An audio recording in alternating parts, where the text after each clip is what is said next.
नमस्कार, स्वागत है आप सभी का डीडी न्यूज के इस विशेष सांकेतिक भाषा के बुलेटिन में। आपके साथ मैं हूं संध्या शर्मा और मेरे साथ है मेरी सहयोगी मनीषा शर्मा। आइए बुलेटिन की शुरुआत करते हैं हेडलाइंस के साथ। राष्ट्रमंडल देशों के लोकसभा अध्यक्षों एवं पीठासीन अधिकारियों का 28वां सम्मेलन आज से नई दिल्ली में। प्रधानमंत्री नरेंद्र मोदी करेंगे सम्मेलन का उद्घाटन। संसदीय व्यवस्था को मजबूत करने पर होगी अहम चर्चा।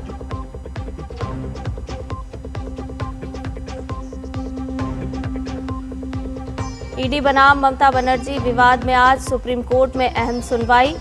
ईडी ने कोलकाता में आईपैक रेड मामले में रुकावट डालने का लगाया है आरोप।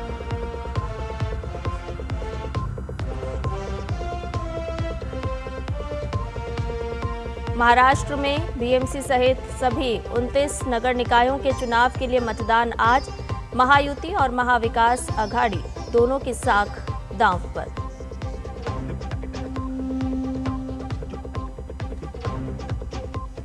ईरान ने अधिकांश फ्लाइट्स के लिए कुछ समय के लिए बंद किया एयर स्पेस।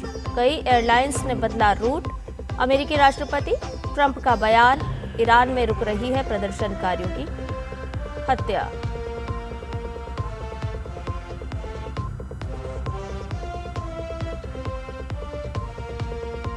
और देश मना रहा है आज भारतीय सेना दिवस। देश की सीमाओं की रक्षा में हर पल तैनात वीर जवानों के साहस, बलिदान और समर्पण को नमन करने का दिन।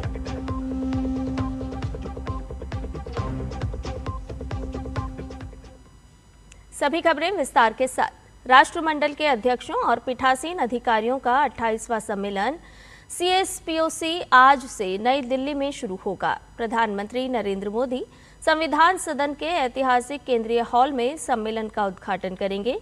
3 दिवसीय इस सम्मेलन में 60 से अधिक राष्ट्रमंडल देशों और अर्ध स्वायत्त संसदों के अध्यक्ष और पीठासीन अधिकारी भाग लेंगे।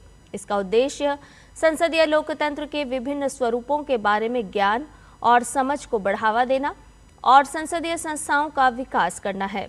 लोकसभा अध्यक्ष ओम बिरला इस सम्मेलन के अध्यक्ष हैं। सम्मेलन के आज पहले दिन स्थायी समिति की बैठक होगी। 28वें सम्मेलन के अध्यक्ष के रूप में ओम बिरला इसकी स्थायी समिति की बैठक की अध्यक्षता करेंगे। पीएम मोदी राष्ट्रमंडल और स्वायत्त संसदों के अध्यक्षों और पीठासीन अधिकारियों के साथ अनौपचारिक बातचीत भी करेंगे।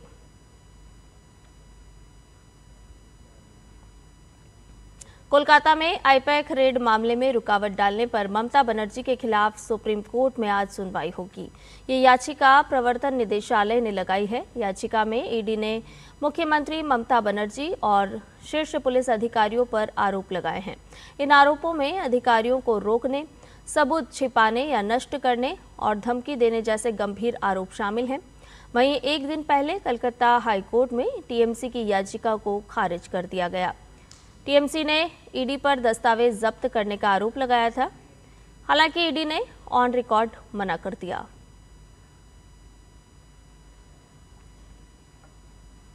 महाराष्ट्र के बीएमसी समेत 29 नगर निगमों में आज वोटिंग होगी। मतदान सुबह 7:30 बजे शुरू होगा और शाम 5:30 बजे तक चलेगा। कल परिणाम आएंगे। सबसे अहम बृहन्मुंबई नगर निगम है, जहां 227 सीटों पर चुनाव हो रहा है। बहुमत के लिए 114 का आंकड़ा जरूरी है।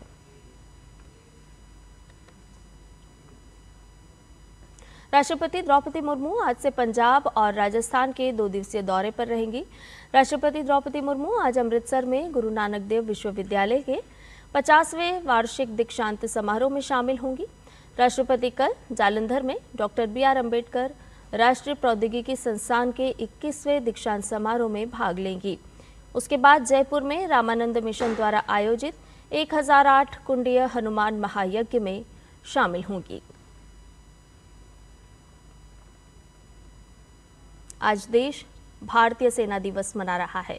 ये दिन उन वीर जवानों के साहस, बलिदान और समर्पण को नमन करने का अवसर है, जो देश की सीमाओं की रक्षा में हर पल तैनात रहते हैं। इस वर्ष सेना दिवस का विशेष महत्व है क्योंकि इसका आयोजन राजस्थान की राजधानी जयपुर में किया जा रहा है। जयपुर में सेना दिवस का आयोजन किया जाना राजस्थान की गौरवशाली सैन्य परंपरा को सम्मान देने जैसा है। सेना दिवस उस ऐतिहासिक दिन की याद दिलाता है जब 1949 में जनरल के.एम. करियप्पा ने भारतीय सेना के पहले भारतीय कमांडर इन चीफ के रूप में कार्यभार संभाला था।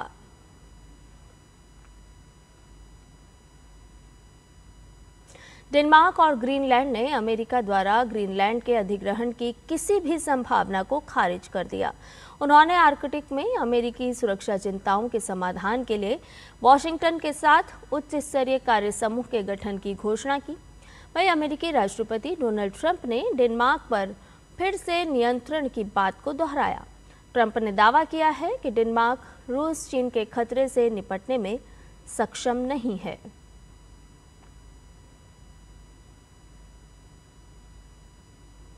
ईरान ने देर रात ज्यादातर फ्लाइट्स के लिए अपना एयर स्पेस कुछ समय के लिए बंद कर दिया। इस फैसले के बाद एयरलाइंस को कुछ फ्लाइट्स कैंसिल करनी पड़ी, कुछ का रूट बदलना पड़ा या उनमें देरी करनी पड़ी। वहीं ईरान में हिंसक प्रदर्शन के बीच अमेरिकी राष्ट्रपति डोनाल्ड ट्रंप ने कहा है, विश्वसनीय सूत्र से पता चला है कि ईरान में प्रदर्शनकारियों की हत्याएं रुक रही हैं। प्रदर्शनकारियों को फांसी देने की योजनाएं फिलहाल रोक दी गई है। हालांकि ईरान सरकार ने भी संकेत दिए हैं कि फांसी की सजा देने के लिए फिलहाल कोई प्लान नहीं है। विदेश मंत्री डॉक्टर एस जयशंकर ने ईरान के विदेश मंत्री सैयद अब्बास अराक्ची से फोन पर बातचीत की है। डॉक्टर एस जयशंकर ने सोशल मीडिया पोस्ट में बताया कि दोनों पक्षों ने ईरान और उसके आसपास की बदलती स्थिति पर चर्चा की।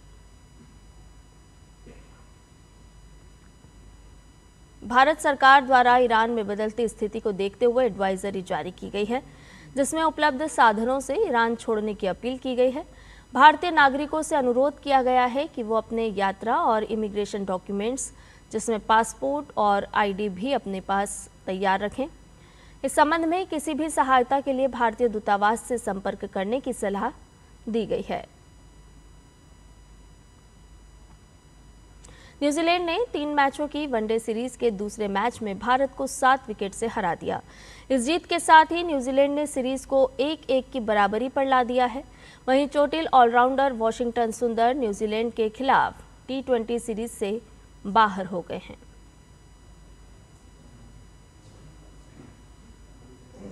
भारत मौसम विज्ञान विभाग ने आज अपनी स्थापना के 150 साल पूरे किए हैं। इस ऐतिहासिक सफर के दौरान मौसम विभाग ने कई अहम जानकारी देकर लोगों की जान बचाई है। भारत मौसम विज्ञान विभाग की स्थापना 15 जनवरी 1875 को हुई थी। देश भर में फैली वेधशालाओं, उपग्रहों, डॉपलर रडार और आधुनिक तकनीक की मदद से IMD जमीन, समुद्र और आसमान तीनों जगहों के मौसम पर लगातार नजर रखता है। IMD की भविष्यवाणियां खेती, हवाई सेवाओं, आपदा प्रबंधन और जल संसाधनों जैसे कई अहम क्षेत्रों के लिए बेहद उपयोगी साबित होती है। और इसके साथ ही हमारे इस विशेष सांकेतिक भाषा के बुलेटिन में फिलहाल के लिए इतना ही। मुझे और मेरी सहयोगी मनीषा शर्मा को दीजिए इजाजत। नमस्कार।